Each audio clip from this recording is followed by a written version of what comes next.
Saçlarının rengi payızdır, gözlerinin rengi deniz.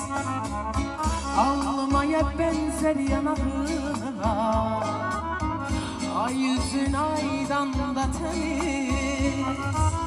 Gönçe dudaklarına gülüşler, yine gözlerime görünsün. Benim elden alan öpüşler, yine etrafıma bürünsün. Gönçe dudaklarına gülüşler, yine gözlerime görünsün. Benim elden alan öpüşler, yine etrafıma bürünsün.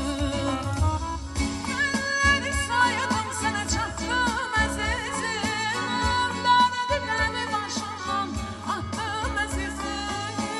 Yuhuna gelmek için, yüzünü görmek için, pek seni fikirleşip yattım azizim. Günleri saydım, sana çattım azizim. Derdimi başımdan attım azizim. Yuhuna gelmek için, yüzünü görmek için, tek seni fikirleşip yattım azizim. Yüzünü görmek için, yuhuna gelmek için, tek seni fikirleşip yattım azizim. Yüzünü görmek için, yuhuna gelmek için,